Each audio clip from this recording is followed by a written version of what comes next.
우리 옆에 분들에게 함께 나누겠습니다. 주님의 이름으로 사랑합니다. 함께 인사하시겠습니다. 예, 한 번 더 하겠습니다. 잘 오셨습니다. 우리 함께 나누겠습니다. 자, 오늘은 그리스도인의 자유를 이야기하려고 합니다. 우리는 자유롭게 살고 싶어 합니다. 네, 누구의 간섭도 받지 않고 살고 싶어 합니다. 그렇죠? 어린 시절 제가 본 영화가 있습니다. 쇼생크 탈출이라는 영화인데, 네, 이 영화에서 주인공은 부인을 살해했다는 누명을 쓰고 감옥에 갇힙니다. 감옥에서 그때 어렸을 때 볼 땐 몰랐는데 찾아보니까 19년이나 살았대요. 19년이나 보낸 주인공은 천둥번개가 치는 어느 날 탈옥을 결심합니다. 그리고 벽을 뚫어서 좁은 배관이 있는 벽을 이렇게 지나서 내려와서 굉장히 더러운 오물이 있는 그 하수도를 기어서 이렇게 탈출에 성공하게 됩니다. 그리고 이 유명한 자세 보여주세요. 사진. 예, 유명한 자세를 이 자세를 취하게 됩니다. 얼마나 이 자유가 기쁜지 이 그림만 보면 아실 수 있겠죠. 자, 우리가 자유롭다는 것은 저 상태를 이야기하는 것이 아닐까? 참 행복하고 편안하고 뭔가 이 환희에 넘치는 그 상태를 이야기하는 것 같습니다. 자, 근데 우리가 자유롭다는 것은 한편 우리에게 시험을 가져다 주기도 합니다. 자, 학생에게는 공부할 자유가 있지만 공부하지 않을 자유도 있습니다. 게임을 할 자유도 있습니다. 그렇죠? 밤늦게 어젯밤에 제가 밤늦게 설교 준비를 하는데 이걸 글 쓰는 시점에 1시가 넘었어요. 설교 준비를 하는데 제가 설교 준비를 할 자유도 있고 피곤하니까 자고 싶다. 잘 자유도 있습니다. 그렇죠? 그리고 운전을 하다가 옆차 때문에 화가 난 운전자는 쫓아가서 화를 풀 자유도 있고, 그리고 그냥 참으면서 에이 나쁜 놈 그러고 갈 자유도 있습니다. 자, 안타깝게도 인간의 모든 자유가 우리에게 바른 모습으로 여겨지는 것은 아닙니다. 우리가 마음대로만 살아간다면 세상은 엉망진창, 그냥 혼란 속으로 빠져들 것입니다. 우리의 신앙생활도 마찬가지입니다. 우리는 성경을 읽을 자유도 있지만 성경을 읽지 않을 자유도 있습니다. 예배에 참석하실 자유도 있지만 집에서 쉬실 자유도 있으십니다. 교회에 열심히 봉사할 자유도 있지만 그렇지 않을 자유도 있습니다. 제 개인적인 경험을 비추어 볼 때 더 나은 신앙생활을 위해서 차라리 자유가 좀 없었으면 좋겠다. 고3 때 학교에서 강제로 야자를 시키는 거, 야간 자율학습을 시키는 것처럼 시간이 되면 억지로 기도하게 하고, 시간이 되면 억지로 예배 나오게 하고, 시간이 되면 억지로 성경 읽게 하면 좀 신앙이 좋아지지 않을까, 그런 생각도 해보게 됩니다. 제 마음대로 선택을 하게 되니까 자꾸 기도하는 것보다 좀 쉬고 TV 보게 되고, 성경 읽는 것보다 컴퓨터 하게 되고, 자꾸 하나님과 가까워지는 것보다 편한 것을 선택하려고 하게 됩니다. 우리에게는 자유라는 것은 놀라운 선택이지만, 선물이지만 우리의 선택은 그 놀라운 선물을 잘 사용하지 못할 때가 너무 많이 있습니다. 자, 이처럼 자유는 그 자유를 사용하는 사람에 따라서 그 자유의 모습이 많이 달라집니다. 자, 베드로는 예수 그리스도를 믿는 우리에게 이렇게 이야기를 하였습니다. 자, 1번인데 말씀 보여주세요. 자, 우리 한 목소리로 함께 읽겠습니다. 시작. 너희는 자유가 있으나 그 자유로 악을 가리는 데 쓰지 말고 오직 하나님의 종과 같이 하라.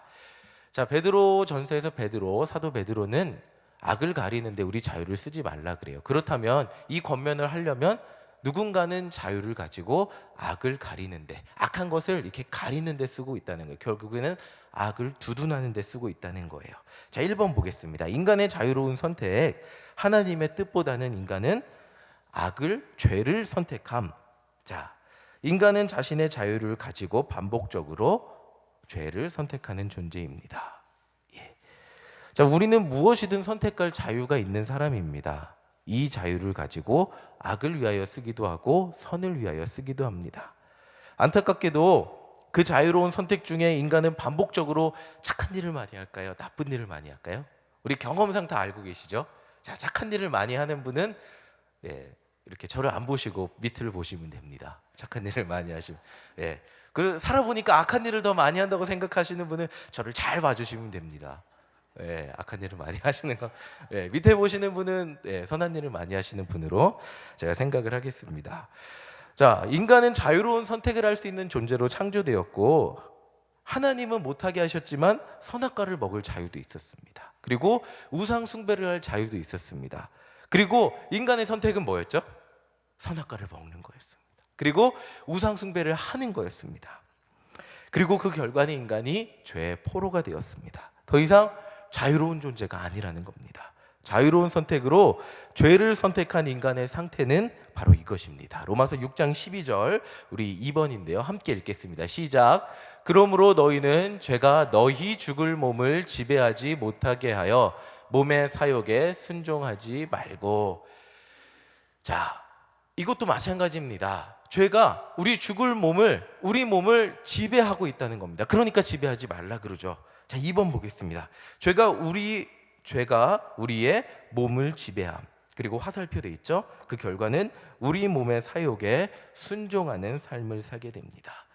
죄에 묶인 사람은 겉으로 보기에는 자유로운 사람 같이 보이지만 그 본질을 볼 때 그렇지 않습니다. 결국 인간은 죄에 묶인 채 자유 없이 육신의 사욕에 순종하며 살게 됩니다. 자, 사도 바울은 권면을 하면서 인간이 자유로운 사람, 세상 사는 사람들은 얼마나 자유로워 보입니다.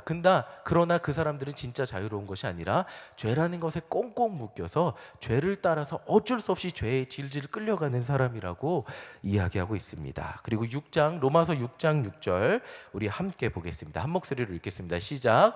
우리가 알거니와 우리의 옛사람이 예수와 함께 십자가에 못 박힌 것은 죄의 몸이 죽어 다시는 우리가 죄에게 종노릇 하지 아니하려 함이니. 자, 3번입니다. 십자가의 결과는 뭐죠? 우리에게 죄로부터 자유를 주셨습니다. 예수님을 처음 만난 영혼은 어떤 기쁨을 누리죠? 자유의 기쁨을 누립니다. 마음이 평안하고 가슴이 시원하고 모든 것이 감사하게만 됩니다. 그 사진 보여주세요. 자, 예수님 처음 만났을 때 제 심정이 이랬습니다. 예수님 가슴이 너무 시원하고 세상 모든 것 이제는 하나님 뜻대로 살 수 있을 것 같았습니다. 저 표정이 모든 걸 얘기해 주는 것 같은데 정말 주님을 만났을 때 그 기쁨과 감격, 와, 이제 나는 죄로부터 자유하게 됐고 이제는 하나님 뜻대로 살겠습니다. 자, 이 하늘에서 내리는 그 비, 모든 내 죄를 씻어주는 것 같은 그 기분, 자, 모두가 느껴보셨을 줄 믿습니다. 자, 예수님의 십자가로 인해서 우리의 죄는 깨끗하게 되었습니다. 그리고 죄로 이렇게 묶여있던 우리의 모습이 자유하게 되었다는 겁니다.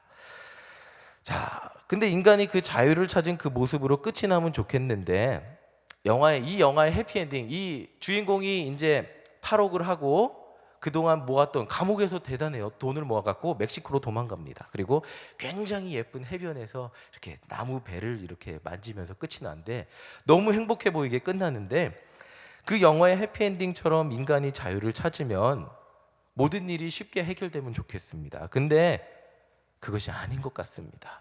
베드로전서 2장 11절 우리 한 목소리로 함께 읽겠습니다. 시작. 사랑하는 자들아, 거류민과 나그네 같은 너희를 권하노니 영혼을 거슬러 싸우는 육체의 정욕을 제어하라.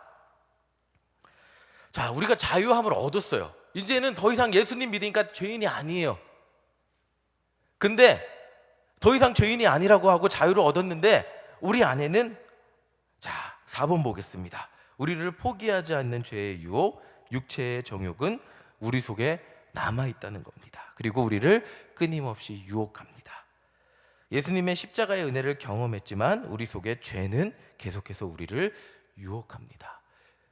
정말 죄라는 게 정말 끈질기고 너무 끈기가 있어요. 이렇게 끈기가 있으면 좋겠다고 싶을 정도로 우리가 하나님 앞에 가는 그 순간까지 우리가 자유가 되었음에도 불구하고 계속해서 유혹합니다. 시도 때도 없이 유혹합니다. 자다 깼을 때도 유혹하고, 밥 먹을 때도 유혹하고, 어디 학교 갈 때도 유혹하고, 집에 갈 때도 유혹하고, 그냥 유혹하지 않는 순간이 없습니다. 너무나 끈질기고 포기하지 않는 그 죄의 유혹은 우리를 계속해서 유혹합니다.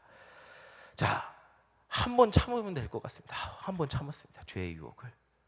근데 그 다음에 또 끊임없이 2번 참습니다.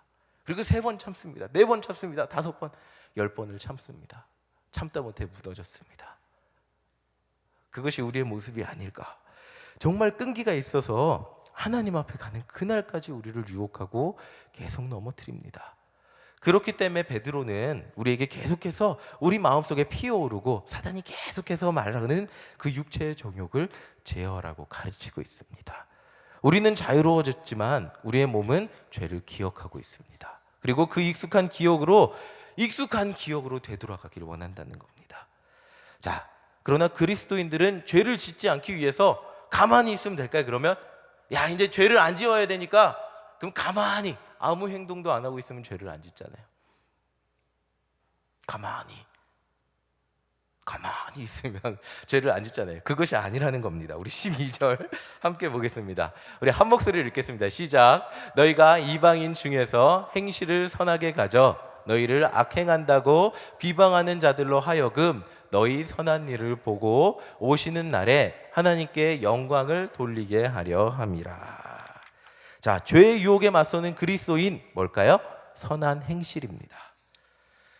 자, 베드로는 우리에게 죄의 유혹에 맞서서 선한 일을 하라고 권면을 해요. 그리고 우리가 포기하지 않고 선한 일을 할 때 세상은 우리를 통하여 하나님을 보게 된다고 이야기합니다. 자, 그리스도인이 예수를 만나고 결심을 합니다. 이제 나도 선한 사람으로 살아가리라. 큰 결심이죠. 화가 나도 참고 더 선한 사람으로 이해하고 세상을 아름다운 모습으로 살아가게 하기 위해 내가 변화되려고 합니다. 근데 현실로 돌아가 보겠습니다. 아무리 노력해도 세상 사람들이 우리의 선한 마음을 몰라줄 때가 더 많은 것 같습니다. 아무리 우리가 노력해도 세상 사람들은 교회 다니는 사람이 한 번 더 참아야지 라고 당연하게 생각하는 것 같습니다. 오히려 우리를 이용하는 것 같기도 합니다. 나는 교회 안 다니니까 나쁜 사람인 게 당연한데 당신 교회 다니잖아. 우리는 선한 사람이라고 예수님 뜻대로 살려고 하는데 이렇게 살다 보면 손해보는 것 같기도 하고 세상 사람들은 우리를 이해해주지 못하는 것 같기도 합니다. 알아주지도 못하는 것 같습니다. 내가 진짜 그거 기껏 참았는데 그렇게 착한 사람인 것을, 그렇게 참은 것을 이해해주지 못하는 것 같기도 합니다. 자, 베드로도 역시 이런 이야기를 합니다. 자, 말씀 다시 보여주세요. 말씀 다시 보여주시면 그 전 말씀 보여주세요. 보세요. 행실을 선하게 가져 너희를 악행한다고 비방하는, 실제로 초대교회 그리스도인들이 악행했던 것이 아니에요. 근데 악행한다고 비방을 계속하고 있어요. 이들이 아무리 선하게 살려고 한다고 해도 이들 그리스도인들을 누명을 씌우고 악행을 한다고 비방을 합니다. 몰라준다는 거예요. 근데 너희 선한 일을 보고 오시는 날에 하나님께서, 예수님께서 이 땅에 다시 오시는 날에 결국에는 그 세상의 사람들이 하나님께 영광을 돌리게. 뭐 때문에? 우리의 선한 행동 때문이라는 거예요. 언젠가는, 지금은 당장 내가 한 번 참았다고 해서 세상 사람들이, 한 번 착하게 행동했다고 해서 세상 사람들이 당신 예수 믿는 사람이네요, 역시 대단합니다 라고 안 해줄 수 있다는 거예요. 근데 우리가 그렇게 참고 또 참고 선하고 선한 삶으로 살다 보면 언젠가는 세상 사람들이 우리의 선한 모습을 보고 하나님께 영광 돌리게 된다는 거예요. 그 결과를 바라보고 한다면 3번 참았는데 10번 참았는데 하나님 언제까지 참아야 됩니까? 언제까지 참아야 세상 사람들이 알아줍니까?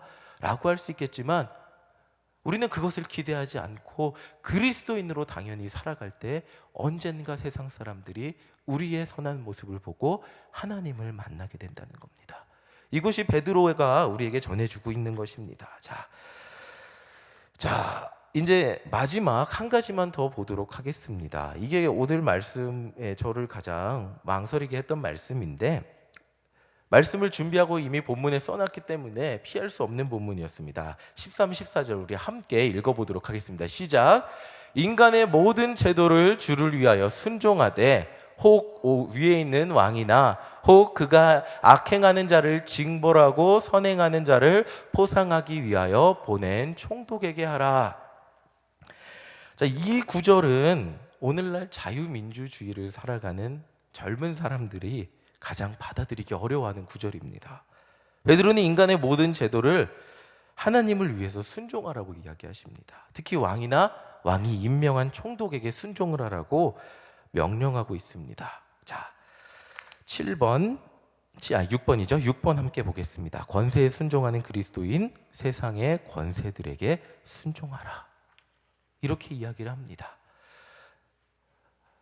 자, 17, 18절 함께 보겠습니다. 17, 18절을 함께 읽겠습니다. 시작. 무릇 사람들을 공경하며 형제를 사랑하며 하나님을 두려워하며 왕을 존대하라. 사원들아, 범사에 두려워함으로 주인들에게 순종하되 선하고 관용하는 자들에게만 아니라 또한 까다로운 자들에게도 그리하라. 이 말씀이 뭐냐면 보세요. 사람을 공경하래요. 그리고 형제를 사랑하래요. 하나님을 두려워하는데 그 마지막 왕을 존대하래요. 이 당시 왕이 그리스도인이었을까요? 아니었어요. 로마의 황제였어요. 그리고 보세요. 18절에 범사에 두려워함으로 주인들에게 순종하는데 선하고 관용하는 자들에게만 하는 것이 아니고 까다로운 사람에게도 하래요. 자, 7번 보겠습니다. 권세에 순종하는 그리스도인 두 번째, 까다로운 지도자에게도 순종하라는 거예요.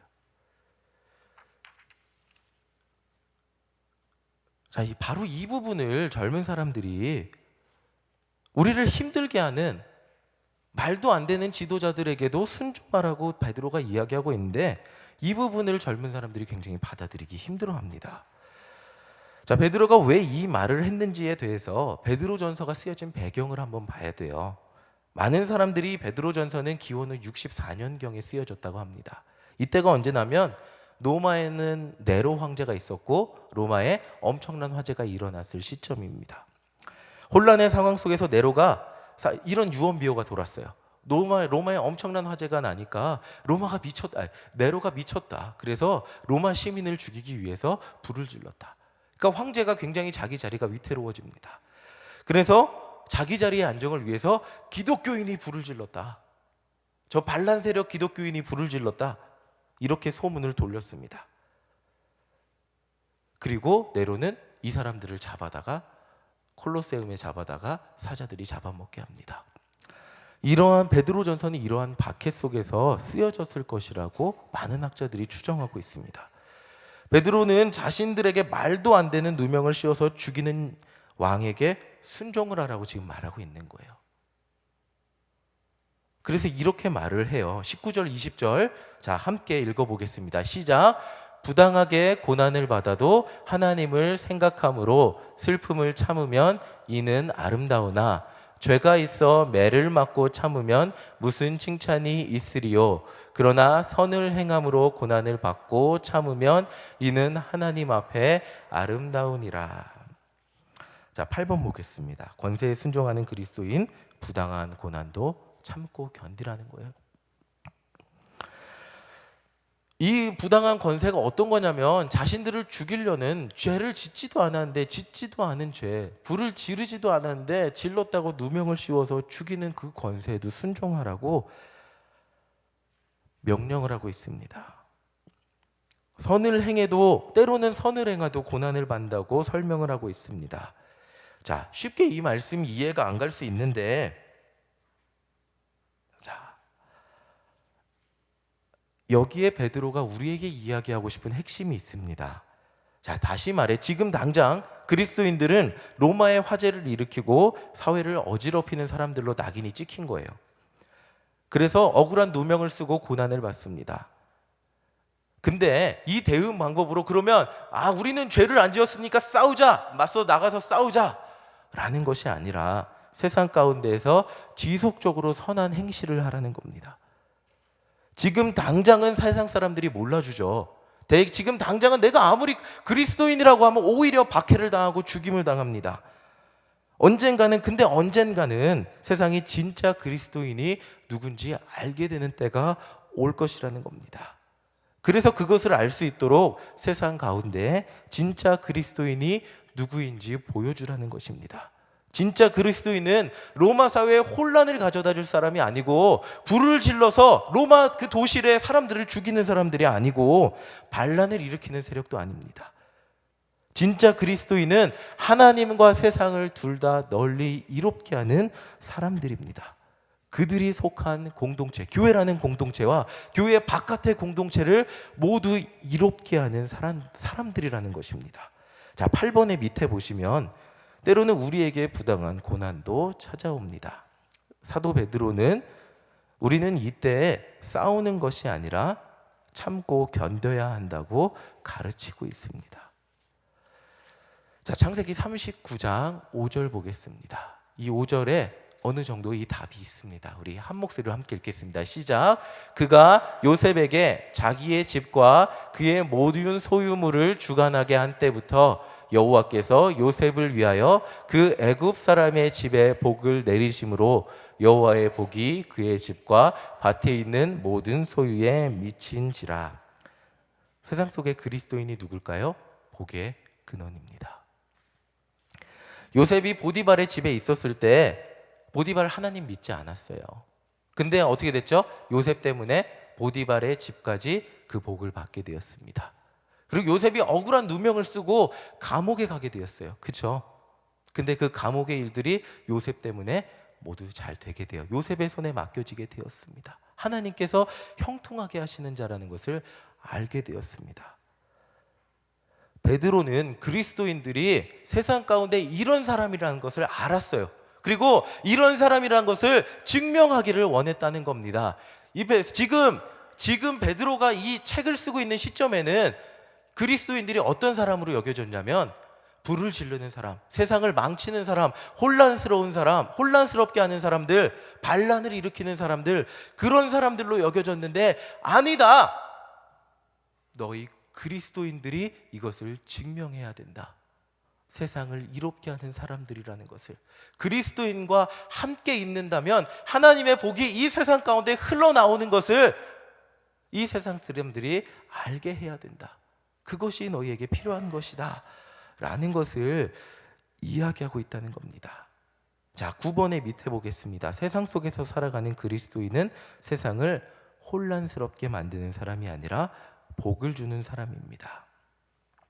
하나님은 악을 선으로 이기시기를 원합니다. 그 당시 그 시점에는 수많은 사람들이 죽었습니다. 그렇다면 당장 베드로가 무엇을 명령했을까? 차라리 도망가라. 그냥 죽지 말고 도망가라. 그래, 도망가서 신앙을 지켜라 라고 할 수도 있었겠지만 그렇게 명령하지 않았습니다. 그 엄청난 박해 속에서 오히려 선한 행실로 당장은 세상이 너희를 몰라주겠지만 하나님이 오실 그때에 그들이 너희들의 선한 행실을 보고 하나님을 알게 될 것이다 라고 이야기를 하고 있습니다. 다시 말해 베드로는 선한 행실로 그들을 괴롭히는 악을 이기라고 명령하고 있었다는 겁니다. 자, 말씀에 이제 결론을 내려보겠습니다. 하나님은 여러분들을 자유하게 하셨습니다.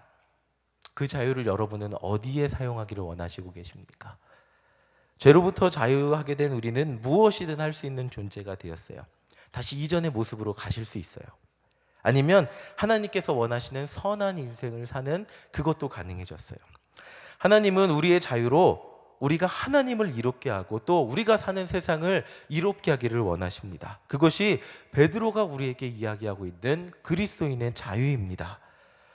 자, 어제 이 설교 이제 마지막으로 쓰면서 이 설교가 하루만 전에 이 설교를 할 수 있었으면 얼마나 좋았을까? 대통령이 결정이 되기 전에 이 설교를 할 수 있었으면 얼마나 좋았을까 생각을 하면서 준비를 했습니다. 우리는 지도자를 위해 기도해야 되는 사람입니다.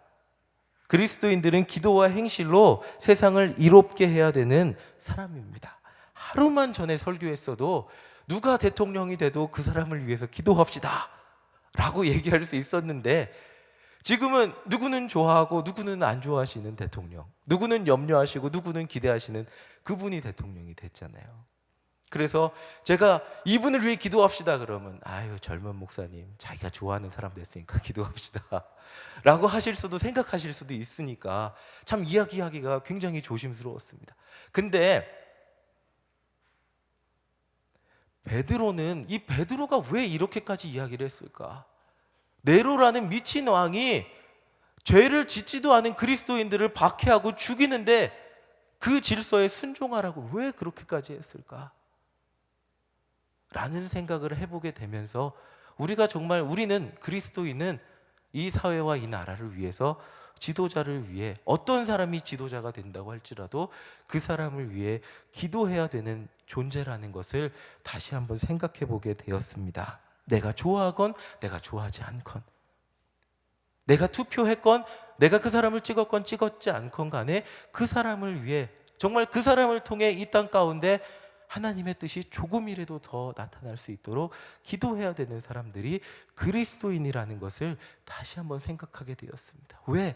우리가 기도할 때 하나님께서 역사하시고 이 세상이 조금 더 나아질 수 있기 때문입니다. 자, 세상에 여러분들을 보여주십시오. 나는 기독교인이야 라고 하면서 남들과 똑같이 살아가시고, 남들에게 지지 않고 나 그리스도인인데 뭐 교회 다닌다고 다 손해보고 다 져야 되나? 이런 것이 아니라 진짜 여러분들이 누구신지, 하나님 믿는 사람이 누구인지 여러분들을 세상 가운데 보여주십시오. 여러분이 속한 그곳 때문에, 그곳이 여러분 때문에 복받는 것을 증명하시기를 간절히 소망합니다.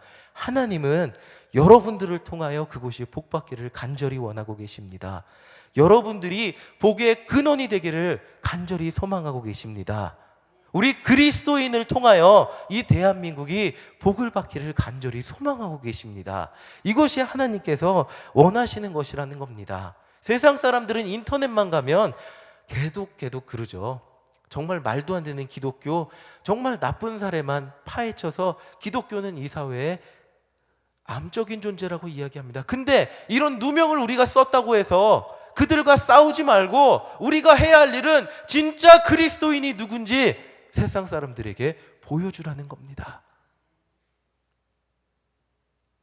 우리가 그것을 보여줄 때 지금 당장 내가 한 번 했다고 해서 세상 사람들이 알아주지 않겠지만, 두 번 했다고 해서 알아주지 않겠지만, 언젠가 우리가 그리스도인의 마음을 가지고 그리스도인의 선한 행실을 가지고 살아갈 때 언젠가 우리를 통하여 세상 사람들이 하나님을 알게 되는 그런 놀라운 은혜의 시간이 있게 될 줄 믿습니다. 하나님은 여러분들을 그것을 위하여 사용하기를 원하시고 계십니다. 여러분들의 자유를 그것을 위하여 사용하시기를 간절히 소망합니다. 우리 함께 기도하겠습니다.